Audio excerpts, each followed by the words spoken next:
We've come to you today with a special broadcast in which we will be inviting you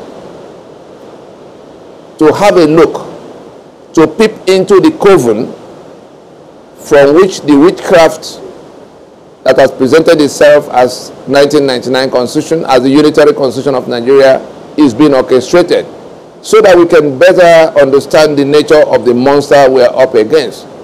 We've been talking about the Constitution. Most people in Nigeria now realize that the Constitution of Nigeria, even the international community, including the UN, now realize that the Constitution of Nigeria, the unitary Constitution of Nigeria, is the source of all of the problems we have been trying to resolve.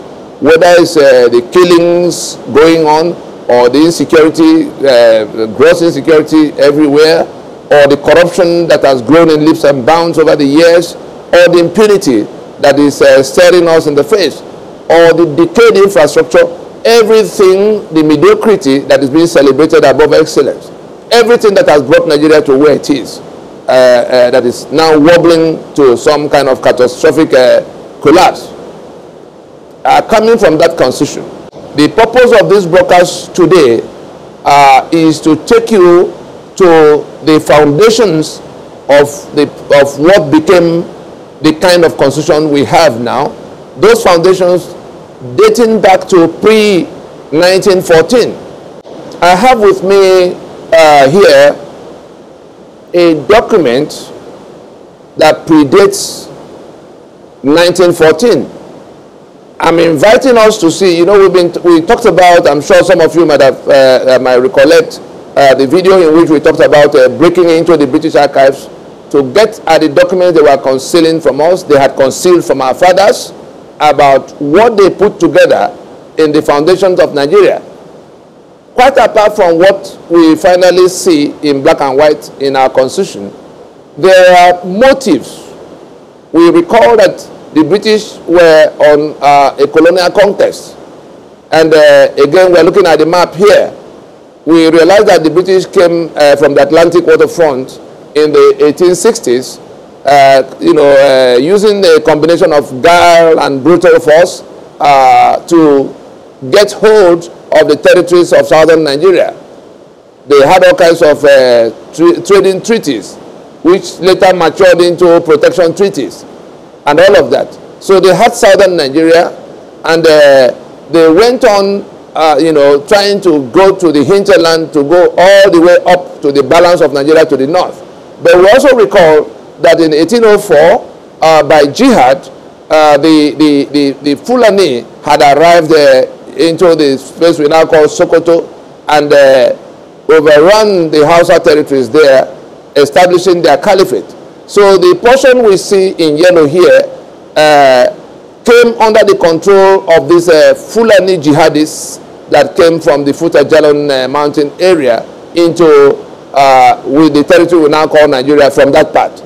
Therefore, having come in and having conquered the Hausa territory, the Fulani were also pushing southwards to get towards the Atlantic Ocean. At the time, the British were pushing northwards to get the balance of Nigeria. The reason we are making this special broadcast is to prepare us for what is coming ahead. The collapse of the 1999 Constitution will throw up situations that might confuse people, except they know where the foundations of that 1999 Constitution are. The document I have with me here covers the period preceding the 1914. So we could see exactly what the British put in place, because eventually they had to go into some kind of joint venture with the caliphate that was coming from the north, while they were coming from the Atlantic waterfront. They met in the Lorry Benue axis, the place you call the Middle Belt now, and after a brief period of skirmishes, they came to some new reasoning to say, let us, like two robbery gangs against a common target, why not we consolidate what we have? You bring what you have from the north, I bring what I have from the south, we put it together, and it becomes a common venture from which we share the profits in a certain ratio. Of course, the British was the senior partner in that sharing, because they were bringing gun into the arena to help the ones who were already on on their own conquest mission. That joint venture between the British and the Fulani was what culminated into the amalgamation of 1914. And some of the documents that we got from the archives show that there was a clear intention of a master-servant union, in which the Caliphate North was described as the poor but well-behaved husband or suitor that was being wedded in marriage with the southern lady of means. We said it to you before, you may be doubting it, but you are going to find out if you research. The oil of Nigeria was sold for about 50 years before Ala-Igbo was declared in 1957. If anybody wants to find out some more about that, go and find out whether there's a place called Shell Camp in Owerri. Find out what Shell was doing in that place for 42 years before going to Port Harcourt in 1960. Everything you were told about Nigeria is first a lie until you find the shreds of truth that may be in it. Now, those provisions of the Constitution, those things that now result in the kind of corruption we have seen, in the kinds of impunity we have seen, in the kinds of mediocrity that is ruling over excellence, in the kinds of falsehood that is prevailing over truth in all things in Nigeria. We want to show you where they're coming from. And from that beginning of the joint venture between the Fulani and their British sponsors, these things were carefully considered and built into our foundation. And we're going to take you through a few of them. The document is is titled The Amalgamation of Nigeria, a documentary record, being a reprint of the report by Sir F.D. Lugard on the amalgamation of northern and southern Nigeria administration 1912 to 1919. The final phase of the amalgamation process took place between 1912 and 1914 after the southern territories had been merged together in 1906. The different treaties, Oil Rivers Colony, Lagos Colony, and everything in between. There was the Shekiri Treaty, there was all kinds of treaty with all kinds, but they merged all those things in 1906 to become the protectorate and the colonial protectorate of southern Nigeria. And then in the north, they also merged everything they had to call it the protectorate of northern Nigeria. Now, the question of making one country, one political union, out of all of those, out of these two, was what happened in to now merge that southern protectorate to the northern protectorate. Because the administrative cost of managing the north was something the northern, the finances they were able to raise there could not cope with. And so in putting that Nigeria together, the British knew exactly where the assets were. And that was why they described southern Nigeria as a southern lady of means being put in marriage to the poor but well-behaved northern suitor. That well-behaved was simply a question of being willing to adopt the overlordship, to accept the British, who were also feudalists. Both of them were feudalists, but the British had more guns and could actually conquer them. But because the British also wanted to use them to hold the entire territory together, the joint venture between them was then one in which the British had to put them in charge. What were the things that had to be done to put these people who were obviously backward from the peoples of the South and most of Middle Belt, whom the British, throughout this document, described as the natives? Let us note the words, because we're going to hear the word natives, throughout what I'll be reading out.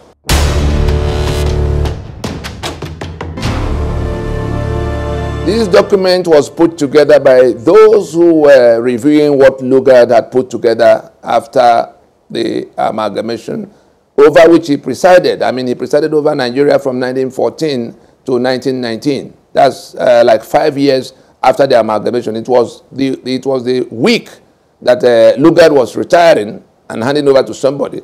that this report was looking at all of what he had wrought and looking at specifics, some of those principles that have been introduced that will now form part of the foundations of that Nigeria that will be based on the amalgamation he looked at constructed or contrived. Now, we hear about the Nigerian system all the time when people say, oh, Niger, because it's just a euphemism for people, for things that are being done upside down. You know, if we recall a few years back, when somebody does something that is abnormal, people just dismiss it as the way Nigerians do their things. Now, let me shock you. The first point to take from here, listen to this.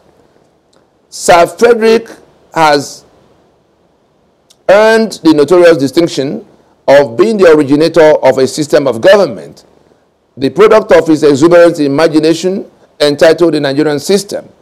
That system has, in the pregnant words of ex-Judge Stoker, been described as a setback to a condition of things resembling the barbarous ages. The peoples of Nigeria were at various levels of civilization. The Yoruba was an ancient civilization, the Igbo, the Nok, all of them were here. Now, they had a clear sense of right and wrong. They knew who the thief was and how to punish him. They knew who the men of truth were in the community. The Igbo had the Ozo, and they had their ways of managing their affairs. But this system that Lugard brought here was described as a setback to condition of things that resembles barbarous ages. We had gone far past all those things that were now brought first back to our space so that we can begin to do things up. It was just a system that put things upside down. Upside down. Everything you knew, if you thought the truth would be encouraged and celebrated in a society, it put falsehood that will be rewarded and truth to be punished. If you thought hard work and excellence was to be encouraged and rewarded, no, it was laziness and mediocrity. You don't everything that we held sacrosanct were almost rendered abominable by what Lugard brought.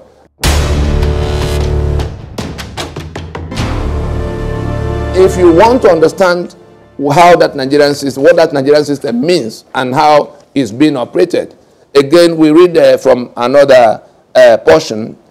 It reads this way. That's the contents of the Nigerian system. The three basic principles necessary for the successful working of the Nigerian system are ignorance, fear, and military terrorism.